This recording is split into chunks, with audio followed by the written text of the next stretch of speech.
No se estaba grabando. Bueno, o sea que lo anterior no se grabó. Vamos. Los niños que nacen 8 mesinos o 7 mesinos tienen, o 6 mesinos, o sea, no nacen en la fecha de probable de parto. ¿Cómo hacemos para sacar los dobles y para saber qué fecha considerar? En la fecha probable de parto no se considera el momento en el que nace. Y a partir de ese momento podemos sacar dobles y yacentes y herederos. Pero no importa si era 8 meses, 7 meses, o sea, se considera el momento puntual del nacimiento.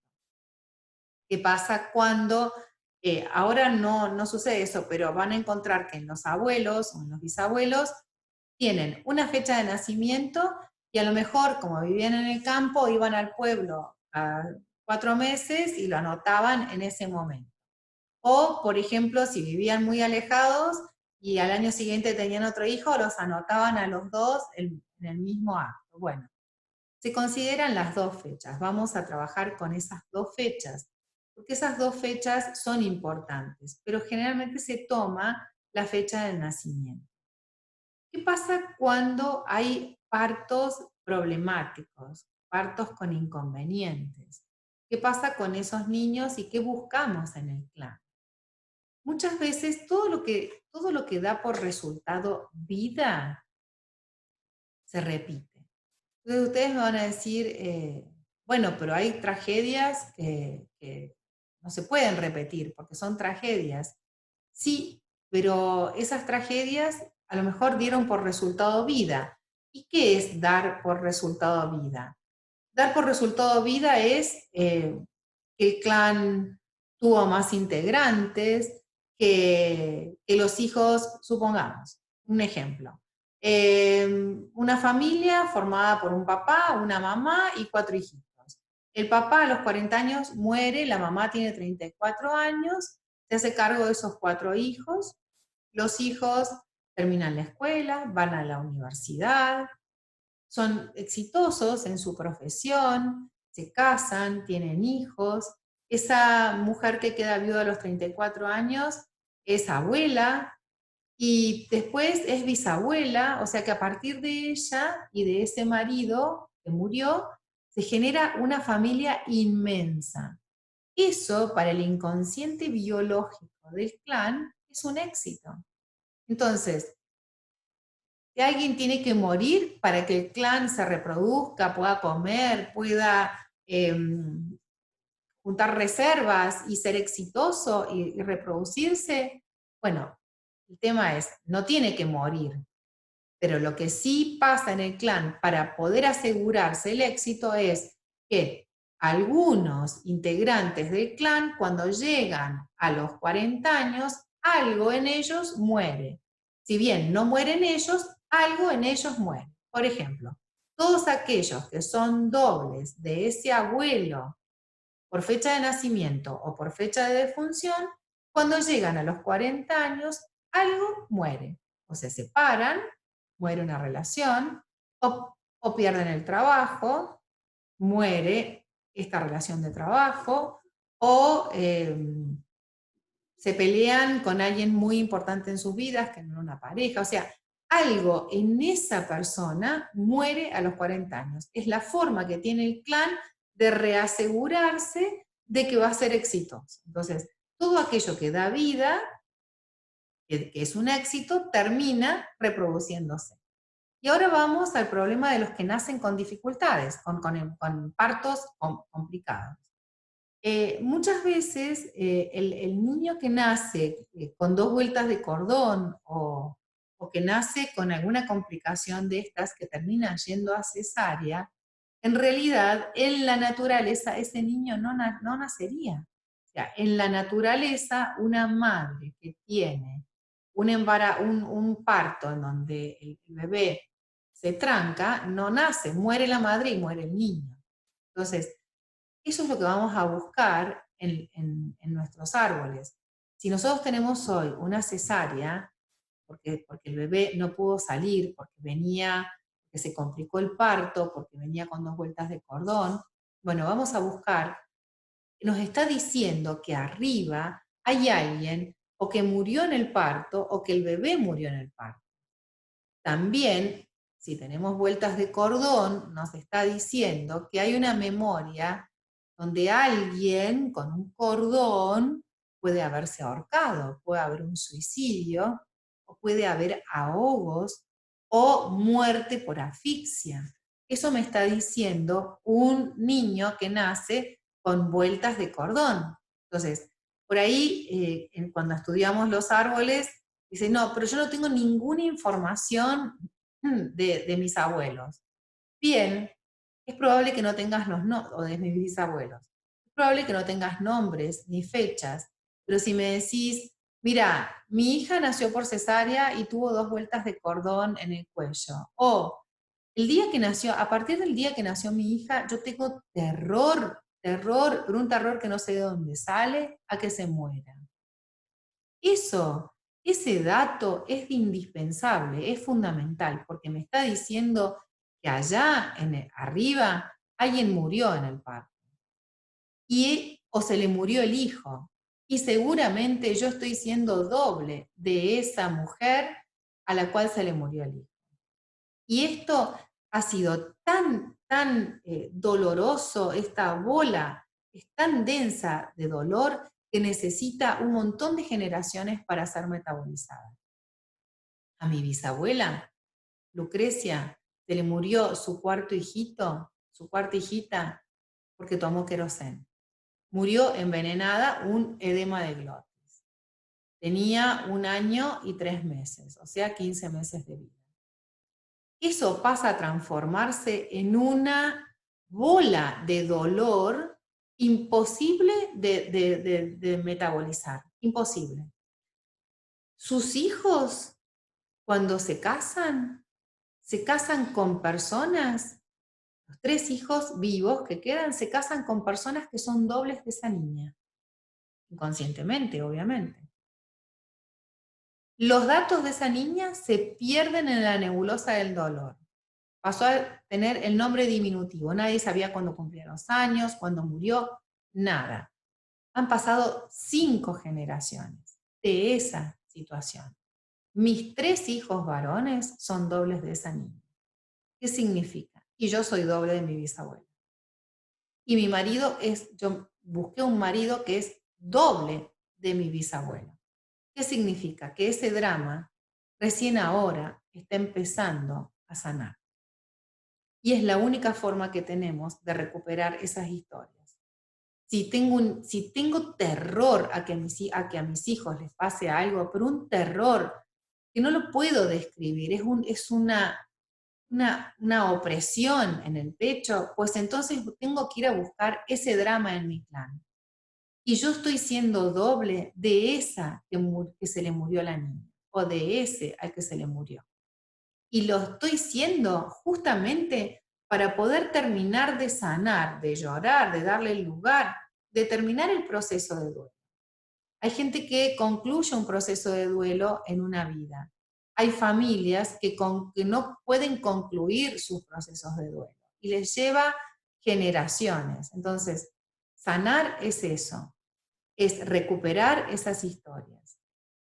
Si el bebé nace asfixiado, me está hablando de que, primero, esa mamá tuvo situaciones de asfixia emocional o física en su embarazo, pero también me está hablando de que alguien se está sintiendo asfixiado, alguien se sintió asfixiado o alguien murió asfixiado en el clan. Bueno, vamos a ver qué otra pregunta. La pregunta, ¿qué pasa en el caso de los hijos adoptivos con el árbol familiar? En estos casos, ¿qué hereda? Se hereda el inconsciente familiar de la familia biológica o se hereda el inconsciente familiar de la familia del corazón. Bueno, esto es muy, muy interesante. La familia biológica y la familia del corazón, nosotros trabajamos como una unidad. O sea, son espejos. Entonces, un niño o una niña que es adoptada, una persona que es adoptada, tiene a disposición la historia de su familia del corazón. Pues bien, esa historia o lo que tenga de la familia del corazón es un espejo de la familia biológica. Y en este caso hereda las dos. Hereda todo lo que viene en la epigenética, en el óvulo y el espermatozoide de sus padres biológicos, que está en ella, y hereda lo que vive a partir del momento que es incorporada a un nuevo clan y a una nueva familia. Esto tiene muchas miradas desde distintos lugares. Desde yo adhiero a esto. Una persona, una chispa divina, un alma, o como ustedes quieran llamarlo desde el lugar en el cual estén posicionados, antes de descender a la tierra, elige a su papá y a su mamá. En el caso de los niños que son adoptados, eligen, en este caso, ellos cuando descienden a este plano concreto, eligen a sus papás y sus mamás biológicos porque tienen que atravesar, tienen que aprender esa lección, ese aprendizaje de vida, y los papás biológicos también, y eligen a sus papás del corazón. O sea que en vez de ser desafortunados, yo considero que ellos tienen la posibilidad de tener 4 papás y cada uno le está legando una enseñanza particular, un recorrido particular. Lo mismo pasa en estos tiempos en donde hay donantes de semen y donantes de óvulos. En ese caso, cuando son donantes, el niño, en ese caso, va a recibir toda la impronta, toda la herencia de los padres, de la madre biológica y del papá biológico, pero también va a recibir toda la herencia de su papá del corazón, que no es el biológico. Y lo mismo pasa con el óvulo. Acá me están haciendo unas preguntas y voy a aprovechar para contestar. Sí o sí, ella es ente del próximo, pregunta Mabel Vigorito, y yo supongo que se está refiriendo al tema del aborto. Sí, nace, si bien no puede que no esté con que no den las fechas, es yacente horizontal, o sea, nace su proyecto y sentido y no es un combo, su bagaje de aquello que podía ser y no fue, todo ese bagaje de información, nace con el siguiente hijo.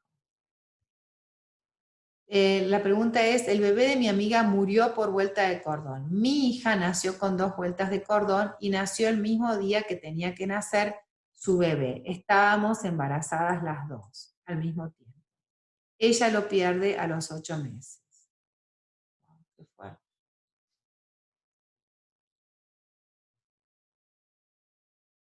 La hace Mirta, esperen que la perdí. Sí, las vueltas de cordón están hablando son muy importantes y de hecho, fíjense, les cuento esto personal, permítanme. Yo nazco con 2 vueltas de cordón y en realidad es algo de lo que nunca se habló. Yo tuve muchas dificultades para nacer, nací azul, asfixiada, bueno, un montón de cosas. Pero nací, acá estoy, 55 años. Pero mi madre nunca habló de la vuelta de cordón. Cuando yo comienzo a indagar y a trabajar en esto tan personal y sobre el árbol y reprogramar mi nacimiento y el de mis hijos y demás, en esta reprogramación de mi nacimiento, con regresiones también, veo que tengo vueltas de cordón. Entonces, cuando terminamos, me dice la consultora, ¿sabías? No, no sabía. Y le voy a preguntar a mi madre y resulta que sí, que yo nací con vueltas de cordón. O sea que es una información que uno tiene y la tiene en el inconsciente. Y que habla de ahogos, de suicidios, de asfixia. En mi caso, si bien no tengo suicidios en el clan, suicidios que yo conozca, eso no significa que no estén. Sí tengo la niña que murió por edema de glotis. Entonces, bueno, eso también habla de ahogo. Los problemas de tiroides también hablan de ahogo. Cuando tenemos nódulos en la tiroides, nos tienen que operar, también está hablando de memorias de ahogo, de asfixia, de cordón. Bueno, tu hijo, en este caso, Mónica, tu hijo no es yacente de la otra beba que murió, pero sí hay una carga muy importante de este que nace, es una niña, ¿no? Mi hija nació, claro. Esta niña que nace, en cierta manera, nace con un miedo a morir, que es el miedo a morir que vos tenías, miedo a que tu niña muera, como murió el bebé de tu amiga. Entonces, ese miedo a morir también puede ser que cuando uno tiene miedo a que nazca, a que muera, el bebé no nace. Entonces no quiere nacer, porque si el bebé asocia nacer con morir, él no va a querer nacer. Entonces cuando comience todo el proceso de parto, él no va a colaborar en nacer. Para nacer hay que colaborar. Y eso marca una característica en donde, disculpen, todos los nacimientos en la vida van a ser complicados. O sea, tienen que venir con sufrimiento. Si yo sufro, si hay sufrimiento fetal en el momento del nacimiento, eso genera un programa en el niño que nace que se replica a lo largo de todos los nacimientos en la vida. ¿Cuáles son los nacimientos en la vida? Todos, desde ir al jardín de infantes hasta recibirme, casarme, o sea, emprender, iniciar una empresa, siempre todos mis nacimientos, para que tengan éxito, porque yo sobreviví, tienen que ser con un principio de sufrimiento. ¿Sí? Y si a ese nacimiento le agregamos que mamá había roto la bolsa y que yo nazco en seco, un parto en seco, como se decía antes, significa que perdí el líquido, entonces eso para mi inconsciente biológico es liquidez. Perdí liquidez. Por lo tanto, todos mis nacimientos van a ser complejos y sin liquidez, que para el inconsciente es lo mismo, liquidez que dinero. Bueno, tomar conciencia de eso hace de que en los próximos nacimientos uno trate de que no se genere. Mi pregunta es, tengo un nene de 11 años y tengo 2 ancestros que fallecieron en el día de su nacimiento. Primero mi abuela materna y luego mi papá. ¿Qué pasa allí? A ver, Mirta, si los 2 ancestros murieron antes que tu hijo naciera, o sea, no lo conocieron, son yacentes, y bueno, este niño no pasa nada, este niño viene a reparar y a vivir la historia de estos dos. Lo importante es que en algún punto vos generes y el niño, cuando tome conciencia, que viva su vida, y no la vida de los 2 ancestros, que no me acuerdo quiénes eran, la abuela y tu padre. O sea, el niño no es ni tu abuela ni tu padre. Ahora, el inconsciente, esto es lo que marca lo maravilloso del inconsciente biológico. El inconsciente biológico trae al mundo, a este clan, a las personas que necesitan.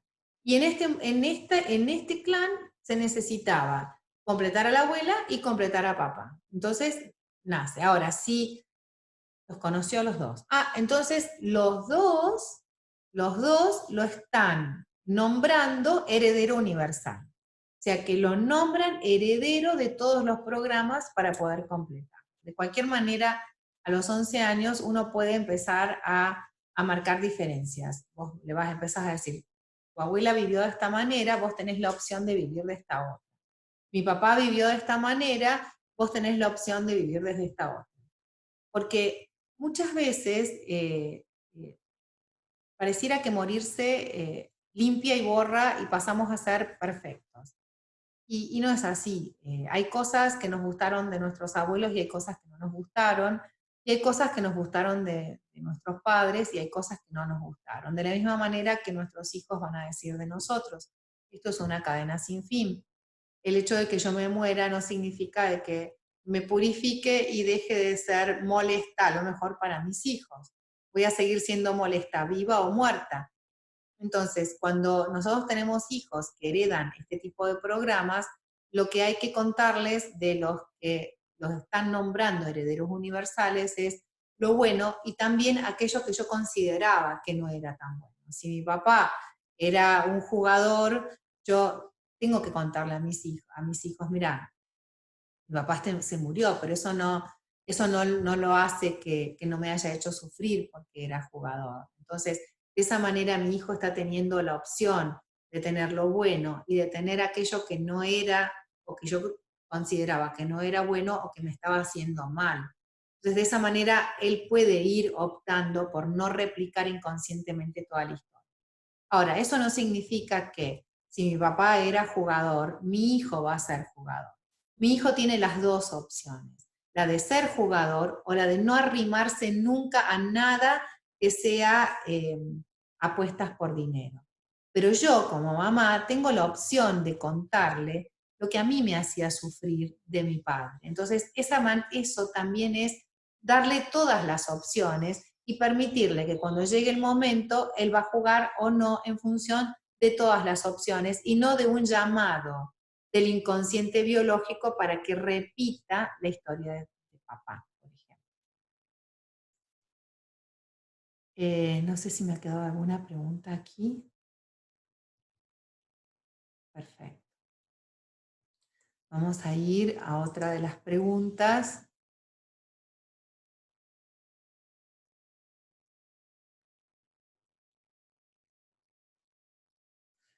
Que hay mamás muertas muy jóvenes y que sus hijas fueron criadas por tíos y padrinos.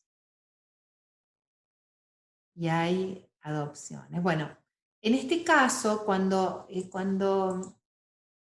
mueren las madres, o sea, piensen que hoy la tecnología y los adelantos en medicina son espectaculares. Entonces, un bebé que viene con vuelta de cordón, que está trancado, directamente pasa a cesárea. Antes eso no sucedía y las cesáreas eran cruentas y si sobrevivía a la cesárea, a lo mejor no sobrevivía a la infección posterior a la cesárea.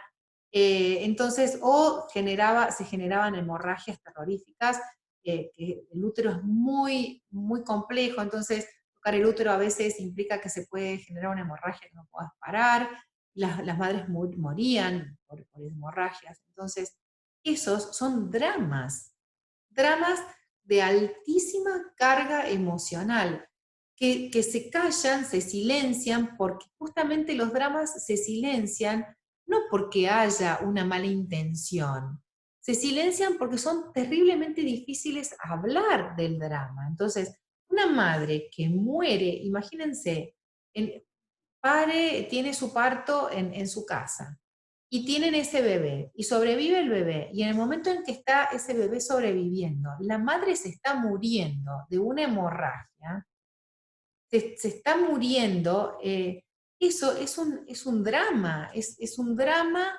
que no se puede terminar de digerir. Y ese drama tan difícil de digerir, de aceptar, es el que se transmite. Entonces, a lo mejor ese niño que nace y que muere su madre en su parto, sobrevive, pero sobrevive con una altísima carga de culpabilidad inconsciente. Yo nazco y mi madre muere. Entonces hay un programa en donde cuando alguien nace, alguien tiene que morir.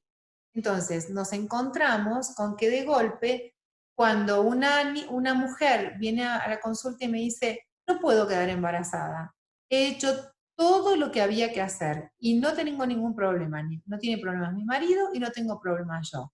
Hacemos fecundación in vitro y los bebés, los embriones están unos días y no implantan y no quedan embarazadas. ¿Y por qué no quedó embarazada? Bueno, entonces el tema es, ¿quién murió en tu familia en el parto? ¿Por qué es un drama quedar embarazada?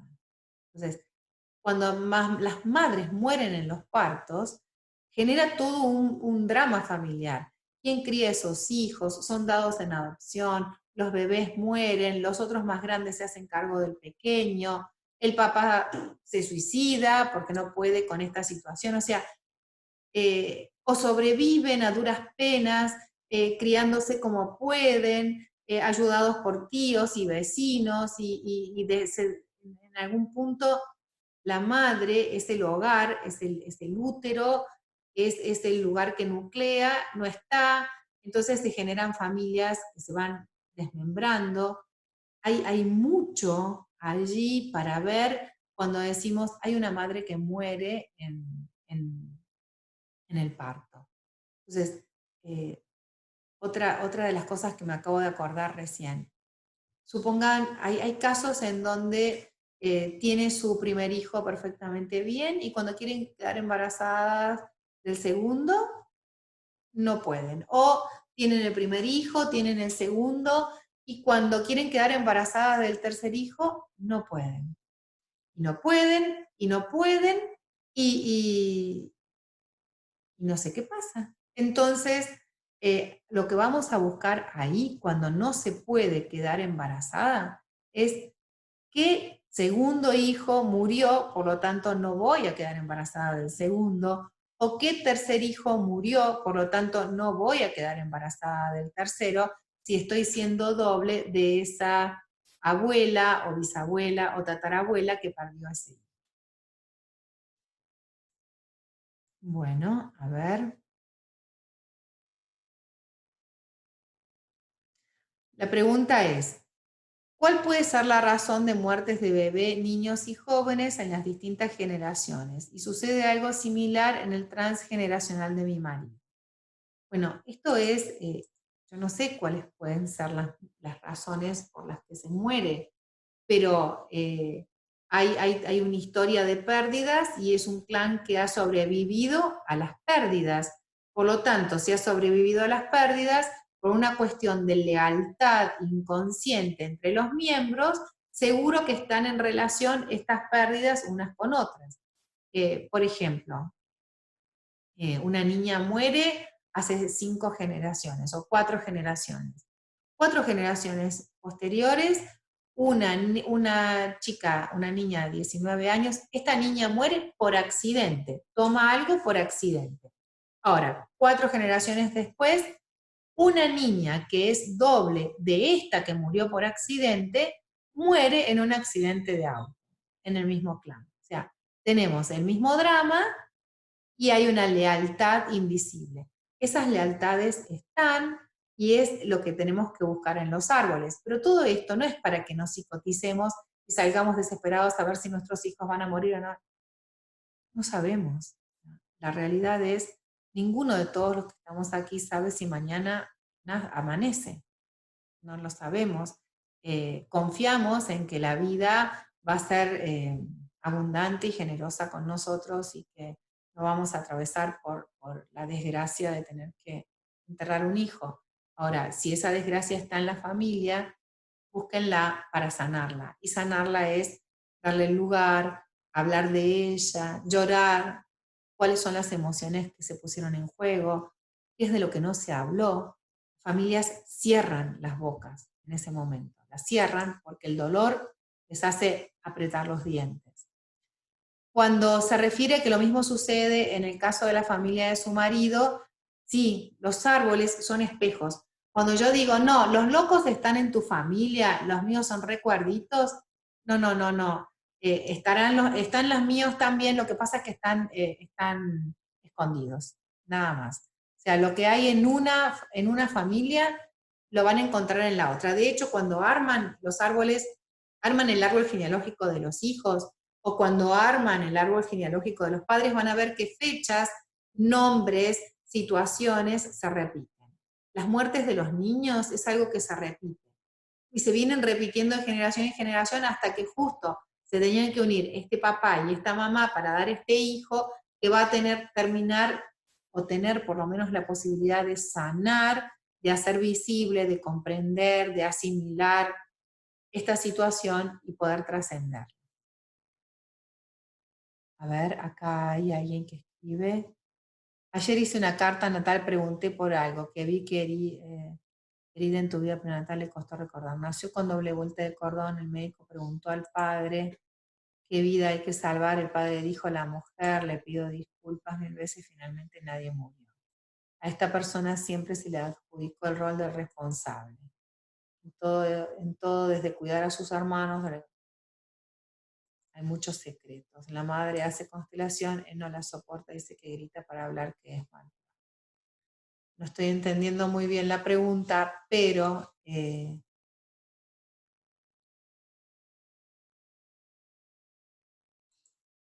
pasa aquí?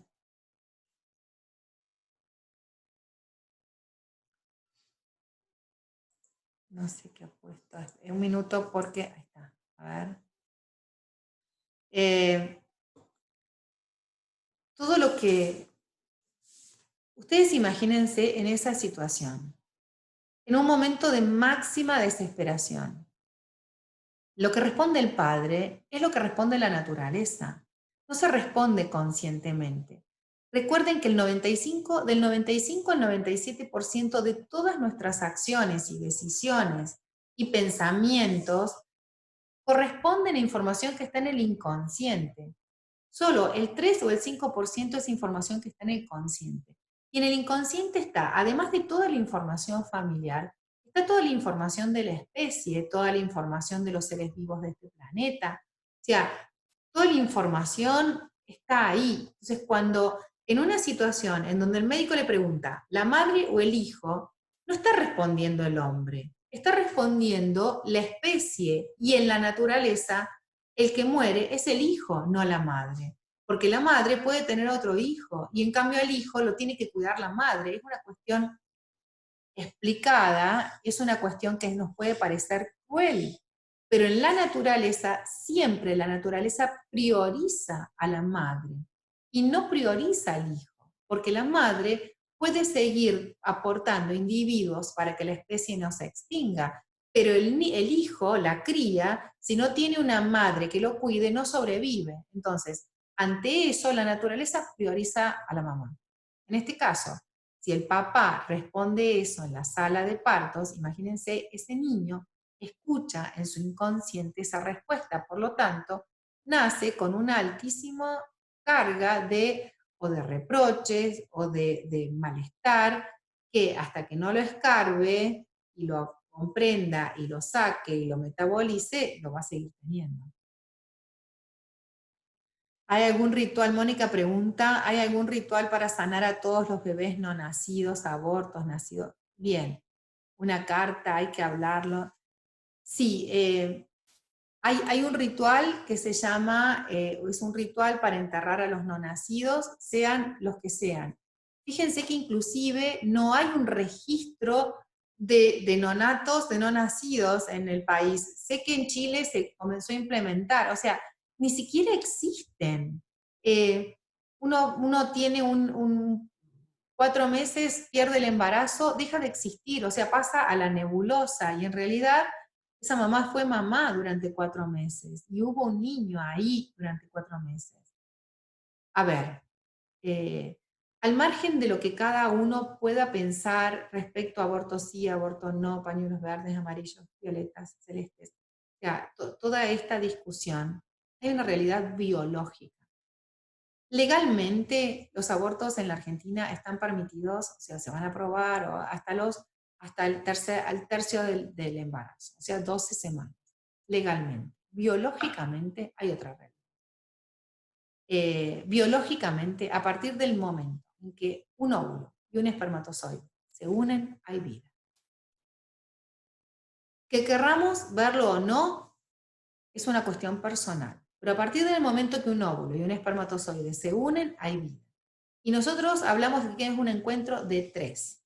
Hay un óvulo, un espermatozoide y una chispa divina, alma, energía, conciencia, pónganle el nombre que quieran. Entonces, a partir de ese momento se generan recuerdos a nivel celular. Y eso, yo tengo formación en biología y sé lo que es como todo el desarrollo embrionario. Pero también en mis consultas, en esta cuestión de la biología emocional, yo acompaño a mis clientes a recuperar memorias de ese primer tercio de embarazo. Entonces, ¿hay que hacer un ritual para enterrar a los no nacidos? Sí, es indispensable y hay que darles el lugar que corresponde. Cada no nacido tiene un lugar en el clan. Hay personas que van a decir, no, en mi árbol no hay un solo aborto, porque somos muy religiosas, porque... Entonces yo siempre les digo, de la misma manera que hay un árbol de nacidos, hay un árbol de no nacidos que está en silencio oculto. Y eso no, yo no estoy presuponiendo que en todos los árboles lo hay. Los estoy invitando a buscar. Miren, cuando los métodos anticonceptivos eran muy precarios, métodos anticonceptivos de preservativos usando vejigas de pescado o vejigas de gato, métodos anticonceptivos tópicos de algodones o estopas embebidos en vinagre, introducidos en la vagina como método anticonceptivo, o duchas vaginales con aparatos especiales, todo eso lo que daba por resultado eran embarazos. Y hay una cuestión biológica que es, la gente tiene relaciones sexuales porque es una cuestión instintiva, natural, la gente tiene relaciones sexuales. Entonces, las únicas dos formas concretas que había para no quedar embarazada era o no manteniendo relaciones sexuales o, si fallaba, abortando. Y eso lo podemos ver en lo siguiente.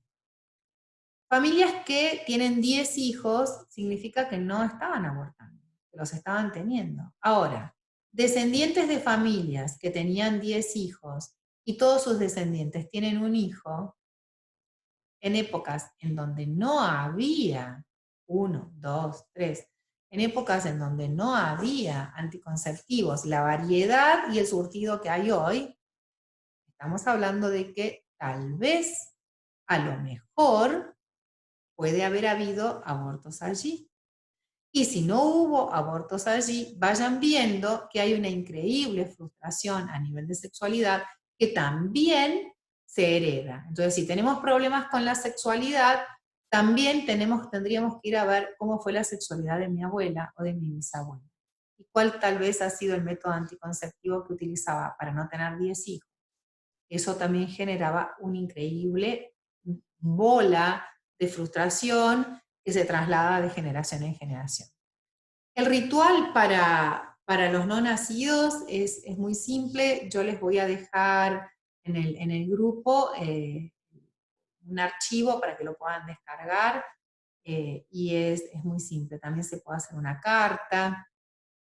Y con respecto a aquellas mamás, o mujeres que el aborto es una decisión personal y es una decisión que está condicionada por el ambiente y por las circunstancias. Una mamá que aborta, si a esa mamá, a esa mujer, la colocás en condiciones en donde el ambiente y las circunstancias no le son adversos, no hago. Pero eso significa que hay una carga emocional que está ahí. Bueno, hay distintas técnicas para que esa mamá pueda sanar esa carga personal, emocional que tiene respecto a esa situación. Vamos a ver qué otra pregunta. Bueno, acá está, preguntan sobre la ovodonación y creo que lo contesté, los donantes de óvulos y los donantes de espermatozoides. En ese caso, ese niño que nace de un óvulo de su mamá biológica y un espermatozoide de un donante, va a tener en el árbol genealógico de ese niño, si se conoce el árbol del donante, pues también tiene que estar incluido el árbol del donante. Y si no se conoce, bueno, que sepan que también está heredando del donante toda esta carga epigenética. Y la otra pregunta, a ver.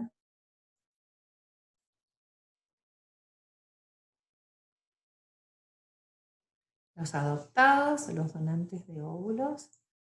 Y la otra que no está, pero que tiene que ver con los no nacidos, es en estos tiempos en donde hay distintos sistemas de fecundación, y se fecundan muchos óvulos con espermatozoides y se generan embriones y después hay transferencias embrionarias, y es común escuchar a alguien que dice, me colocaron 2 embriones, me colocaron 3, o ninguno prendió, o llevo tantos embriones, tantos huevos colocados y ninguno prende. Bueno, en esos casos, esas mamás que están buscando quedar embarazadas, lo importante es que les den un lugar a ellos, porque aunque sea una semana, durante esa semana ellos fueron mamás.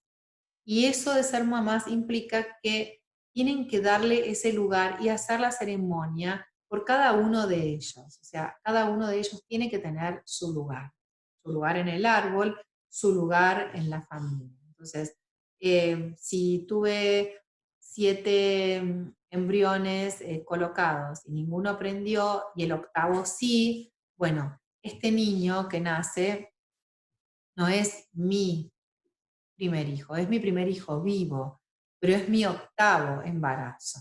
Por lo tanto, eso también hay que considerarlo. Y no hace falta que cuando tenga 30 años se lo digan de golpe, pero sí hay un mecanismo que es muy saludable de poder hablarle a los hijos cuando están durmiendo. Entonces, uno le está hablando al inconsciente de ese niño que es mucho más viejo que el niño y que tiene muchas más respuestas porque es tan grande como nuestro inconsciente. Bueno, no sé si hay alguna otra pregunta que me haya olvidado de aquí. Voy a chequear de lo que me mandaron.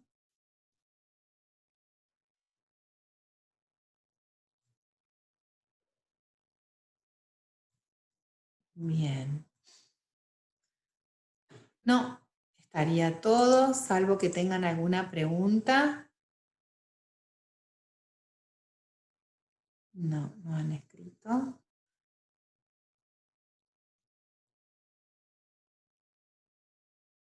Bien, ahora sí.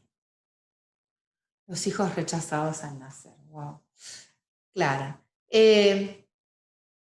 Los hijos tienen, en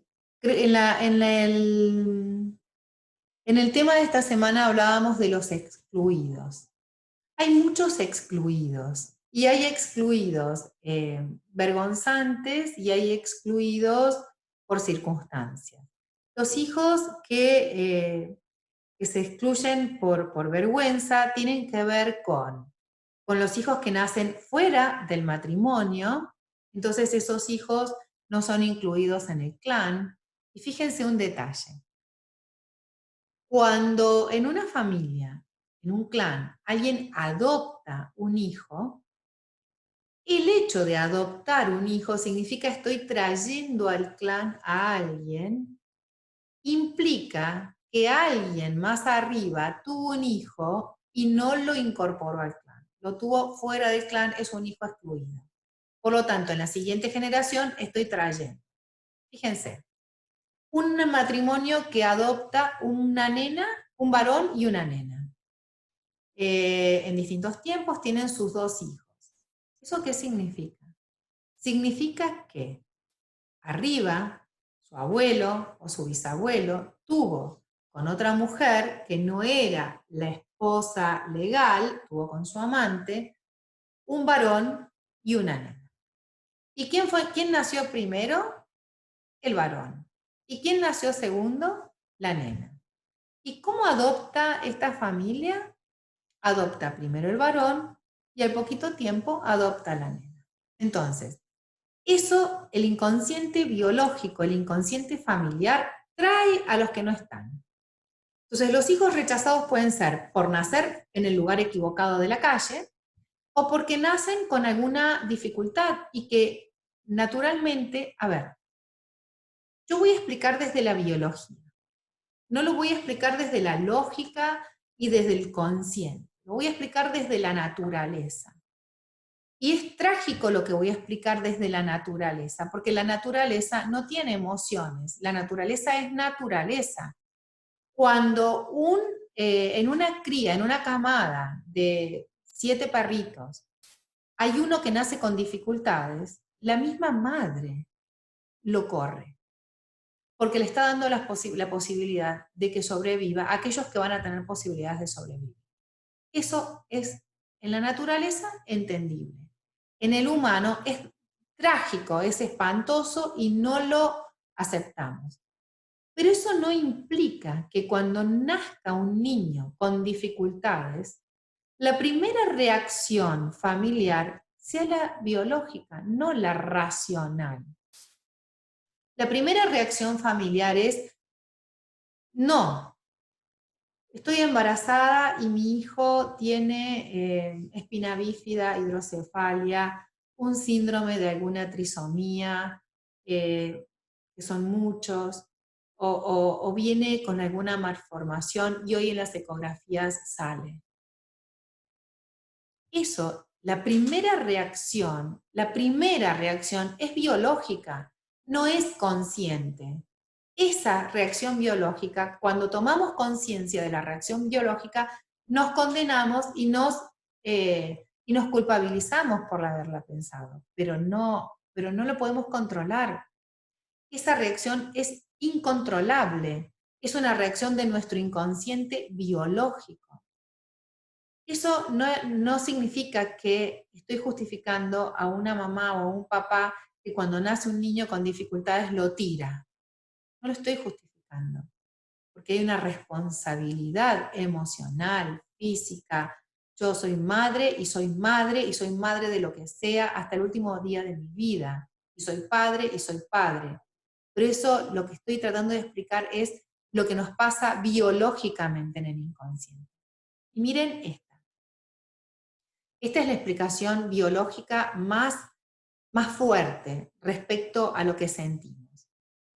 Cuando el óvulo y el espermatozoide se unen dentro del útero, de la trompa de la mamá, este huevo o cigoto comienza a descender por la trompa. Comienza a descender y es independiente. Esos días en donde va descendiendo es independiente de la mamá para comer y demás, se alimenta con los nutrientes de reserva que tenía el óvulo. Por eso es inmenso respecto al espermatozoide. Cuando llega al útero, esperen un segundo, cuando llega a la pared del útero, está el endometrio que está jugoso, carnoso, especial para envolverlo. Pero para poder envolverlo, el endometrio no es que crea una capa que lo envuelve, no. Este huevo o cigoto, este nuevo ser, se adhiere a la capa del endometrio y empieza a comerlo. Lo come, literalmente. Lo come con enzimas hasta que se hace un hueco en el endometrio y el endometrio lo envuelve. Bien, eso es la implantación. De hecho, en algunas mujeres también puede haber un pequeño sangrado en los primeros días del embarazo. Bien, ¿qué siente la mamá en ese momento? Estoy feliz porque estoy embarazada. Oh, Dios mío, estoy embarazada, las distintas reacciones. Pero ¿qué siente la mamá desde el punto de vista biológico, de supervivencia, en el momento en el que ese nuevo ser está comiendo su endometrio? ¿Saben qué siente? Rechazo. ¿Y es mamá? Y mamá tiene un instinto de protección, de amor infinito y todos los estereotipos y arquetipos y demás que hay respecto a mamá. Pero en ese momento, mamá, biológicamente, el inconsciente biológico lo rechaza porque me está comiendo. Entonces, es un parásito que se está agregando en mi cuerpo. Eso no lo podemos controlar porque es biológico y está en el inconsciente. Este ejemplo se los doy porque los hijos que nacen con dificultades y lo biológico, el inconsciente biológico en un primer momento lo rechazan, es una explicación desde la biología del inconsciente. Ahora, Cuando los hijos que nacen con dificultades son rechazados y excluidos del clan, pues vayan viendo que hay que ir a sanar esa situación de exclusión. Porque un clan que excluye es un clan que no se puede sanar. Cuando muere un bebé en el árbol y no se quiere hablar de ello, ¿cómo se hace para sanarlo? Primero hablando, o sea, tomando conciencia y hablando, fijándose, o sea, entendiendo sobre su muerte. A veces son accidentales, otras veces son provocadas, otras veces son porque de muerte súbita. O sea, hablando, tomando conciencia, ubicándolo. Mi abuela era la primera de 4 hermanos, no eran 3. Nosotros somos 7, hay 3 vivos. Ustedes son 4, hay 2 vivos. O sea, hablándolo y dándole el lugar.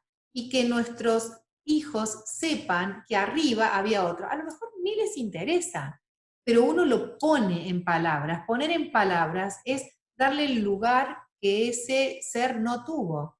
Porque cuando se calla, es lo que vamos a ver la semana que viene, que es los secretos y la relación con las enfermedades. Cuando se callan, cuando las cosas se callan, en realidad le estamos poniendo una tapa a ese dolor o ese secreto, y eso es una bola de energía que está ahí. Yo le pongo la tapa y lo puedo pintar divino, va a quedar hermoso un tiempo, pero después vuelve a salir. ¿Qué pasa cuando tienen humedad en una pared de su casa?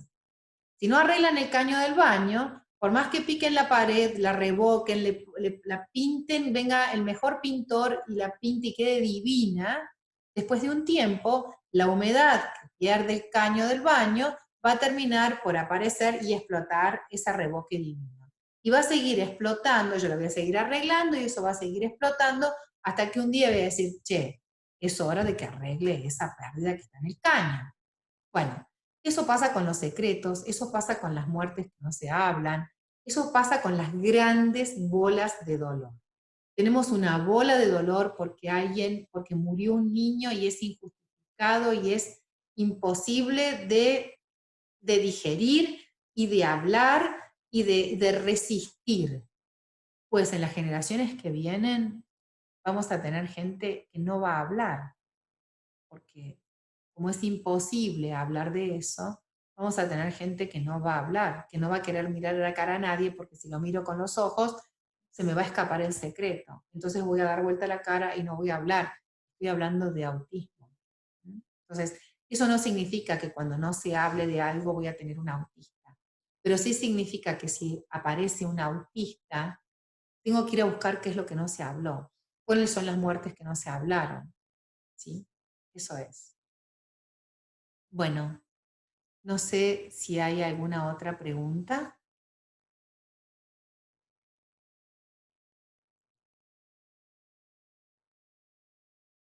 Gracias. No, por favor, gracias a vos por hacerla. Me da la posibilidad de explicar.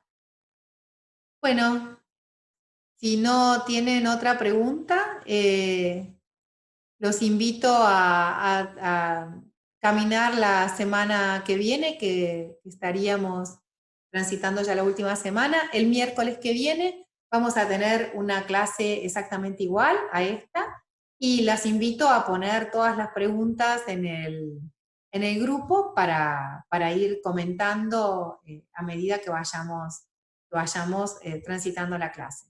Les agradezco muchísimo que estén aquí y bueno, bella vida y buena semana y cualquier cosa van escribiendo en los grupos para iniciar diálogo. Les mando un abrazo súper fuerte. Yo voy a cortar voy primero a cortar el video y después me despido definitivamente.